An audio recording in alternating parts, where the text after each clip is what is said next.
ఒక ఉపమానం, ప్రభు చెప్పిన ఉపమానం మనకు తెలుసు. ఆ ఉపమానంలో ఒక బాటసారి దొంగల చేత చిక్కి కొట్టబడి కొరప్రాణముతో త్రోవ పక్కన పడి ఉంటే అతన్ని చూసుకుంటూనే వెళ్ళిపోయారు. ఎవరు? యాజకుడు, లేవీయుడు చూసుకుంటూనే పక్క నుంచి వెళ్ళిపోయారు, కానీ పట్టించుకోలేదు.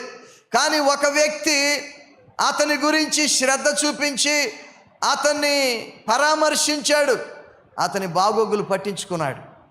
అతడే సమరయుడు. కానీ మనం అతనికి ఒక పేరు పెట్టాం. ఏమిటది? మంచి సమరయుడు అని పేరు పెట్టి. బైబిల్లో లేదు మంచి సమరయుడు అని, మనమే పెట్టాం. We call him good Samaritan. ఎందుకు మంచి సమరయుడు? ఎందుకంటే అతడు కనికరం చూపించాడు. అతడు కూడా వెళ్ళిపోవచ్చు తన వాహనం మీద, నాకెందుకు అని వెళ్ళిపోవచ్చు, ఓకే. కానీ అతడు అక్కడ ఆగి అతడు ఏమైతే చేయగలడో అది చేశాడు. అందుకే అతన్ని మంచి సమరయుడు అని పిలుస్తాం. మంచి పొరుగువాడిగా అతడు ఉన్నట్టుగా ప్రభువు తన ఉపమానంలో చూపించాడు.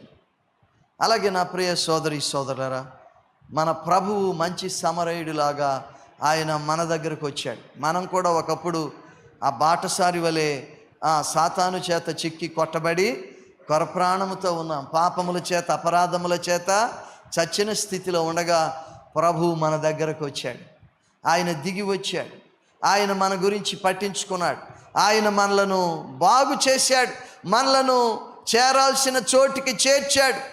అలాంటి ఆ కనికర స్వభావం మూలంగానే ఈరోజు మనము ఆయన రాజ్యంలో పౌరులుగా ఉన్నాం. దేవునికి స్తోత్రం, హల్లెలూయా.